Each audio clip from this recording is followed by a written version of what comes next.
اس وقت تک بھلائی کو نہیں پہنچ سکتے جب تک اپنی پیاری چیز راہ خدا میں خرچ نہ کرو۔ یہ بیان فرمایا۔ دراصل اللہ پاک نے لوگوں کی چالاکیاں بیان فرمائی۔ آج جو ہمارے اندر چالاکیاں ہیں نا، یہ چالاکیاں ہوتی ہیں نہیں کہ مقصود تو جیسے کہ گوشت تقسیم کرنا ہے، مقصود تو یہ ہے کہ وہ اللہ کی راہ میں یہ چیز دینی ہے۔ مسجد میں آ گئے تو لوگ جو بیکار سا نوٹ ہوتا نا، چلتا نہیں ہے، وہ مسجد میں جمعے میں مٹھی باندھ کے دے جاتے ہیں۔ مقصود مسجد میں چل جائے نظام ہے، لیکن نہیں، اللہ پاک نے فرمایا، اللہ پاک نے ان کی چالاکی بیان فرمائی۔ قرآن نے 3 چیزیں بیان فرمائی۔ پوری دنیا میں ایک واحد کتاب ایسی ہے جس کو قرآن کہا جاتا ہے، جس نے حال بیان فرمایا، جس نے مستقبل بیان فرمایا اور جس نے ماضی بھی بیان فرمایا۔ 3 چیزیں، 3 راستے بیان فرمائے۔ قرآن نے حال بیان فرمایا، جو موجودہ حال میں جب ہوتا تھا اسی انداز میں اللہ پاک نے قرآن کی تھوڑی تھوڑی صورتیں اللہ کے نبی صلی اللہ علیہ وسلم پر نازل فرمائی۔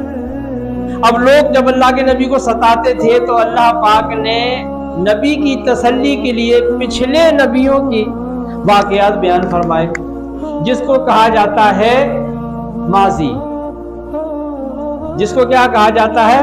حال، مستقبل اور ماضی، یعنی پچھلا معاملہ۔ اب آپ ذرا غور کریں کہ قرآن ہی نے ہمیں بتایا کہ حضرت اسماعیل علیہ السلام کی قربانی حضرت ابراہیم علیہ السلام نے دینے کی نیت کی۔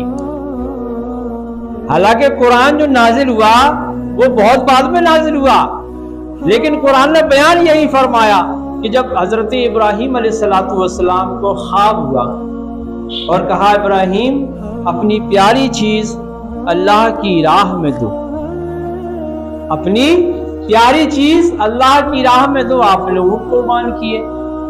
پھر خواب دکھا کہ اپنی پیاری چیز اللہ کی راہ میں دو، پھر اور زیادہ اونٹ قربان کیے۔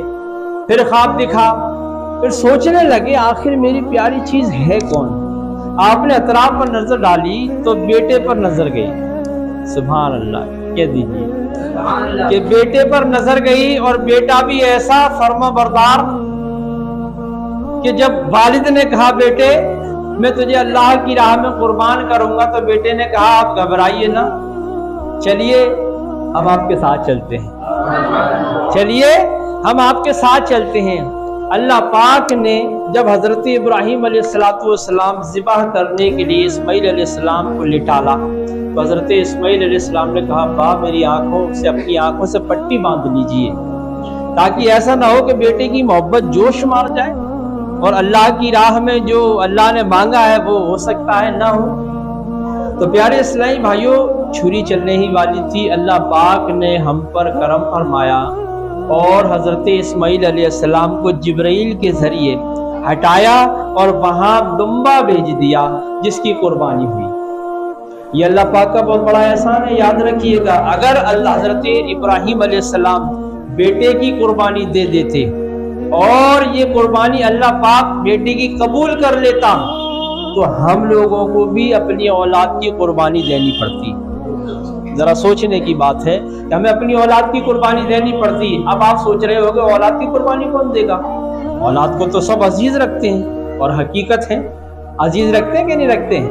اولاد کو سارے لوگ عزیز رکھتے ہیں، لیکن پیارے اسلامی بھائیوں، جب کسی چیز کا چلن، کسی چیز کا رواج ہو جاتا ہے تو وہ چیز زمانے میں رفتار پکڑ دیتی ہے، وہ چیز زمانے میں رفتار پکڑ لیتی ہے۔ اس کے لیے میں آپ کو ایک چھوٹی سی بات بتاتا ہوں کہ عرب کے لوگ اپنی بیٹیوں کو زندہ دفن کر دیا کرتے تھے۔ یہ بات سنو گے؟ دور جہالت میں عرب کے لوگ اپنی بیٹیوں کو زندہ دفن کیا کرتے تھے، کیونکہ یہ رواج چل چکا تھا کہ جس کے یہاں بیٹی ہو گئی اس کو دفن کر دو۔ لیکن قربان جائیے، اللہ کے نبی صلی اللہ علیہ وسلم نے اس قانون کو بھی ختم فرما دیا۔ نہیں، اب بیٹی ذبح نہیں ہوگی، بیٹی ہمارے گھر کی رحمت ہوتی ہے، بیٹی ہمارے گھر کی برکت ہے، بیٹی ہمارے گھر کی عزت ہے، یہ ذبح نہیں ہے۔ تو پیارے اسلامی بھائیوں، اللہ کے نبی نے کرم فرمایا، اور پھر اب دیکھیے اللہ کے نبی صلی اللہ تعالی علیہ وسلم پر حضرت انس بن مالک رضی اللہ عنہ فرماتے ہیں کہ اللہ نے معراج کی رات اللہ کے نبی صلی اللہ علیہ وسلم پر 50 وقت کی نمازیں فرض فرمائی. آپ جانتے ہیں اس بات کو اچھی طریقے سے، لیکن ہم اس کی کیٹیگری میں توجہ نہیں کرتے، ہم غور نہیں کرتے، ہم سوچتے نہیں ہیں کہ اللہ پاک نے یہ ہمیں جو 5 وقت کی نماز دی تھی اور پھر اس کے بعد 5 کی رہ گئی، یہ کتنا بڑا انعام ہے، کتنا بڑا انعام ہے کہ 24 گھنٹے میں اگر بندہ 50 وقت کی نماز پڑھے گا تو بولیے ہر آدھے گھنٹے میں نماز آ رہی ہے. کتنی دیر میں آ رہی ہے؟ تب بھی 48 ہو رہی ہیں. کتنی ہو رہی ہیں؟ تب بھی 48 ہو رہی ہیں. اب بتائیے بندہ کام کیا کرے گا؟ بندہ سوئے گا کب؟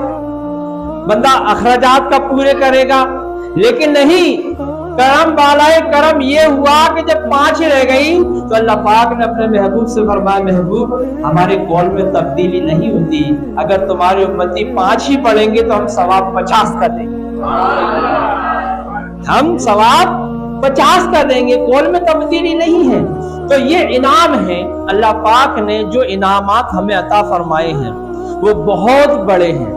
ایک یہ انعام کہ بیٹے کی قربانی روک دی گئی، ایک یہ انعام کہ 50 سے 5 رہ گئی.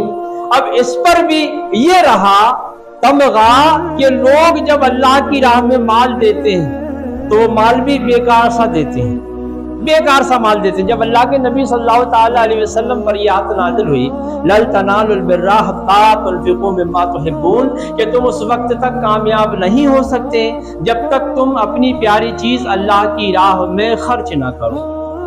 اب انسان کی کیٹیگری، انسان کی زندگی یہ ہوتی ہے کہ ہر وقت اس کی پیاری چیز ایک سی نہیں ہوتی.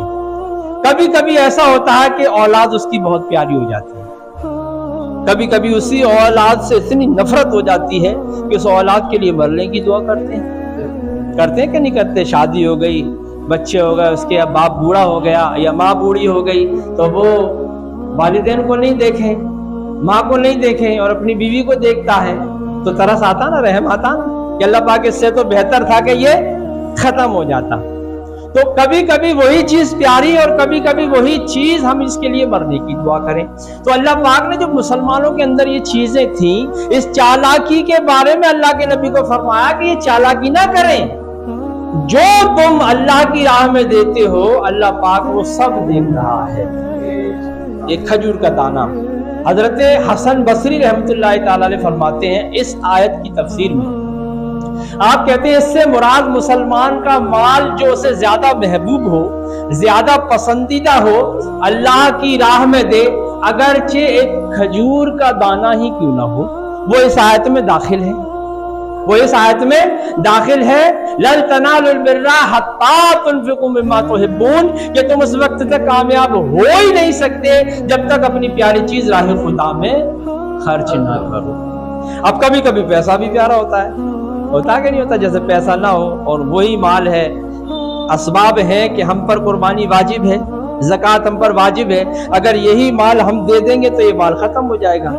پھر یہ ذہن وسوسے آتے ہیں نا کہ دنیا میں پیارے اسلامی بھائیو قرآن میں 88 جگہ نماز کا ذکر آیا، تقریباً 87 جگہ 88 جگہ، اور وہاں نماز کے ساتھ ساتھ زکوٰۃ کا بھی ذکر آیا، وہاں زکوٰۃ کا بھی ذکر آیا کہ نماز بھی قائم کرو زکوٰۃ بھی دو.